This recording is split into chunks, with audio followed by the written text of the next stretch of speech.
Hello everyone, welcome to networkers Tamil. நான் Kishore, third MBBS government Tiruvannamalai medical college. இந்த வீடியோவில் 2 important திங்கை பற்றி டிஸ்கஸ் பண்ண போகிறோம். மெயின் திங் என்னன்னு பார்த்தீங்கன்னா, நீங்கள் ஃபாரின் மெடிக்கல் காலேஜில் அட்மிஷன் போடும்போது நடக்கிற ஸ்கேம். உங்ககிட்ட 50,000லேருந்து 1,00,000 வரைக்கும் அதிகமாக வாங்குறாங்க. என்னென்ன சொல்லி வாங்குறாங்கன்றத பற்றி டீட்டெயிலாக சொல்ல போகிறேன். எல்லா ஏஜென்சியும் இல்லை, ஒரு சில ஏஜென்சிஸ் வாங்குறாங்க. ஸோ மறக்காமல் ஸ்கிப் பண்ணாமல் ஃபுல்லாக பாருங்கள், உங்களுக்கு டீட்டெயிலாக உங்களுக்கு புரியும். அதுக்கு முன்னாடி நம்ம சேனலுக்கு நீங்கள் புதுசுன்னு சப்ஸ்கிரைப் பண்ணாமல் இருக்கீங்கன்னா மறக்காமல் சப்ஸ்கிரைப் பண்ணிட்டு பாருங்கள். NEET admission and colleges related videos இன்னும் உங்களுக்கு நிறைய வந்துட்டே இருக்க போகுது. அப்புறம் நெக்ஸ்ட் திங் எதை பற்றி பார்க்க போகிறோம்னா, நான் ரிப்பீட் பண்ண போகிறேன் ப்ரோ. உங்களுக்கு தெரிஞ்சிச்சு, ரிசல்ட் தான் வந்துருச்சு. உங்களுக்கு ஸ்கோர் கார்டு மூலிமா உங்கள் மார்க் அண்ட் ரேங்கை வச்சு இந்த வருஷம் சீட் கிடைத்து டவுட்டு தான். நான் ரிப்பீட் பண்ணலாம் ஐடியா இருக்குன்னா எந்த மாதிரி இன்ஸ்டியூட்டில் சேர்ந்து படிக்கலான்றதுக்கு ஒரு டீட்டெயிலாக சொல்ல போகிறேன். ஃபர்ஸ்ட் இந்த இன்ஸ்டியூட் எப்படி சூஸ் பண்ணுறது நான் சொல்லிடுறேன். இப்போ நீங்கள் 11th 12th சைட் பை நீங்கள் நீட் ப்ரிப்பரேஷன் பண்ணிக்கிங்கன்னா கண்டிப்பாக இந்த நேரத்துக்கு உங்களுக்கு ஏதாவது ஒரு 2 சப்ஜெக்டில் ஸ்ட்ராங் பண்ணியிருப்பீங்க. நான் ஒரு சப்ஜெக்ட்டில் தான் வீக்காக இருக்கேன், எக்ஸாம்பிளுக்கு ஃபிசிக்ஸில் வீக்காக இருக்கேன்னா நீங்கள் ஒரு சில இன்ஸ்டியூட்ஸ் இருக்குது, ஃபிசிக்ஸை மெயினாக ஃபோக்கஸ் பண்ணி டீச் பண்ணுற இன்ஸ்டியூட்ஸ் இருக்குது. அந்த ஹெட் ஆஃப் த டீச்சிங்கில் வந்து பார்த்தீங்கன்னா ஃபிசிக்ஸ் அவங்க தான் இருப்பாங்க. அது மாதிரி இன்ஸ்டியூட்டை சூஸ் பண்ணி படிச்சிங்கன்னா உங்களுக்கு வந்து அந்த வீக்காக சப்ஜெக்டை நல்லா டைம் போட்டு ஸ்ட்ராங் பண்ணிக்கலாம். மற்ற சைட் பை சைட் ப்ரிப்பேர் பண்ணிக்கலாம். இல்லை ப்ரோ, நான் 11th 12th நான் நீட்கே ப்ரிப்பேர் பண்ணல, இப்போ தான் ஒரு வருஷம் ட்ராப் எடுத்து நான் படிக்க போகிறேன்னா நீங்கள் வந்து எல்லாமே மெயினாக ஃபோக்கஸ் பண்ணுற மாதிரி காமன் நாலேஜ் இன்ஸ்டியூட்டில் ஜாயின் பண்ணி படிச்சுக்கலாம். எக்ஸாம்பிளுக்கு நான் சொல்கிறேன், ஓகேங்களா. தமிழ்நாட்டில் நல்லா தெரிஞ்ச இன்ஸ்டியூட்ஸ் வந்து பார்த்தீங்கன்னா கிரீன் பார்க், ஆகாஷ், ஆலன், அப்புறம் டைம் இன்ஸ்டியூட்ஸ் இருக்குது. இன்னும் ஒரு சில இன்ஸ்டியூட்ஸ் இருக்குது. எக்ஸாம்பிள் தான் சொல்கிறேன். இந்த இன்ஸ்டியூட் தான் நான் பெஸ்ட்னு சொல்ல வரல, எக்ஸாம்பிள் மோஸ்ட் ஃபெமிலியராக இருக்குது இன்ஸ்டியூட்ஸ் இதெல்லாம்.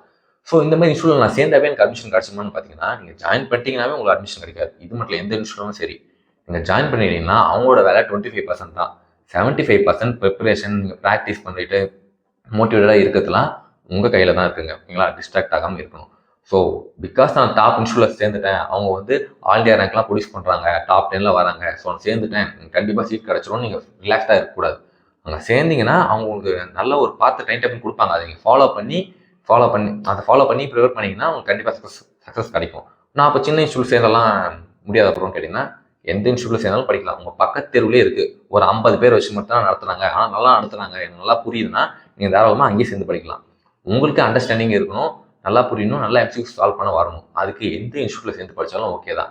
உங்களுக்கு ஓகேவா இருக்கான்னு பாருங்கள், ஓகேங்களா. மற்றவங்க சொல்கிறாங்கன்னு கேட்காதீங்க. ஒரு இன்ஸ்டியூட்டில் போகிறீங்கன்னா உள்ளே போய் ஸ்டாஃப் கிட்ட, அந்த அட்மிஷன் போடுற மெம்பர்ஸ் கிட்ட கேட்டிங்கன்னா கண்டிப்பாக நல்லா இருக்குன்னு எந்த நெகட்டிவ்ஸும் அவங்க சொல்ல மாட்டாங்க. அங்கே படிக்கிற ஸ்டூடெண்ட்ஸ் கிட்ட கேளுங்க. அந்த இன்ஸ்டியூட் கிட்ட போங்க, நில்லுங்க, ஈவினிங் முடிச்சுட்டு வருவாங்க, அங்கே கேளுங்க, இப்போ கெமிஸ்ட்ரி எப்படி நடத்துகிறாங்க, திரும்ப கேட்டாலும் சொல்லித்தராங்களா, நீங்கள் எத்தனை தடவை புரியல சொல்லலாம் திரும்ப சொல்கிறாங்களா, விருப்பம் அதை கொஞ்சம் கோவப்படாமல் சொல்கிறாங்களா, அந்த மாதிரி கேளுங்க. ஸ்டூடெண்ட் ஃப்ரெண்ட்லியாக இருக்கா, டெஸ்ட்லாம் ஒழுங்காக கனெக்ட் பண்ணுறாங்களான்னு சொல்லிட்டு ஸ்டூடெண்ட்ஸ் கிட்ட கேட்டிங்கன்னா உங்களுக்கு இன்னுமே அந்த நெகட்டிவ்ஸும் உங்களுக்கு சேர்ந்து வரும், ஓகேங்களா. இன்ஸ்டியூட்ஸ் கேட்கறத விட அது மாதிரி கேட்டு அதுக்கேற்ற மாதிரி நீங்கள் ஃபீஸ் பே பண்ணிக்கலாம். அந்த மாதிரி நீங்கள் தெரிஞ்சு ஓகேவா இருக்குன்னா அதுக்கப்புறம் நீங்கள் லேக்ஸில் ஃபீஸை பே பண்ணால் கூட உங்களுக்கு ஒர்த்தியாக இருக்கும், ஓகேங்களா. இப்போ செகண்ட் அந்த ஸ்கேம் பற்றின அட்மிஷன் போடுறீங்கன்னா ஒரு ஃபர்ஸ்ட் இயரில் ஒரு 5 lakhs வரைக்கும் ஆகுதுன்னு வைங்க, ஓகேங்களா. 3 lakhsலேருந்து 5 lakhs வரைக்கும் ஆகிற இன்ஸ்டியூட்ஸ்லாம் இருக்குது. நான் இதை பற்றி டீட்டெயிலாக ஆல்ரெடி ஒரு வீடியோ போட்டிருக்கேன், ஃபாரின் மெடிக்கல் காலேஜஸ் பற்றி. அந்த இன்ஸ்டியூட் அங்கே ஃபாரின் மெடிக்கல் காலேஜ் ஸ்டூடெண்ட்டோட ரிவ்யூவே போட்டிருக்கேன், வீடியோ எடுத்து. அங்கே காலேஜ் டூர் மாதிரி ஒரு வீடியோ இருக்குது. அந்த வீடியோ நீங்கள் இன்னும் பார்க்கலாம், உங்களுக்கு ஐகார்டில் லிங்க் வரும். அப்படி இல்லைன்னா அந்த வீடியோ முடியும் போது என் ஸ்க்ரீன்லேயே அந்த வீடியோ வரும், ஓகேங்களா. அப்போ நீங்கள் டெஸ்ட் பண்ணி பார்த்துக்கலாம்.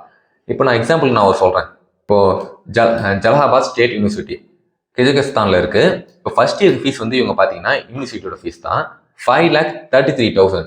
இந்த லெஃப்ட் சைடில் இருந்தோம்னா யூஎஸ் டாலரில், அது வந்து ரைட் சைடில் இந்தியன் ருபீஸில் இருக்கும், ஸ்க்ரீனில் வரும் பாருங்க. ஃபர்ஸ்ட் இயரில் 5,33,000. இதில் என்னென்னா இன்க்ளூட் ஆகி வருதுன்னா admission letter, document translation, document verification, இந்த ட்ரான்ஸ்லேஷன், விசா ஸ்டாம்பிங் சொல்லிட்டு உங்களுக்கு வருதுல ஸ்க்ரீனில், எல்லாமே இன்க்ளூட் பண்ணி தான் 5,33,000, ஓகேங்களா.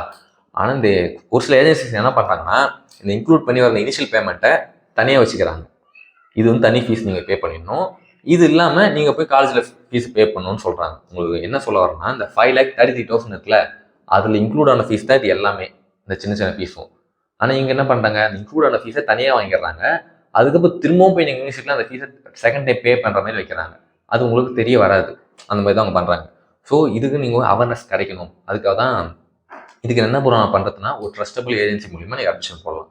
அந்த ட்ரஸ்டபிள் ஏஜென்சி வந்து எங்களுக்கு தெரிஞ்ச ஒரு ஏஜென்சி இருக்காங்க.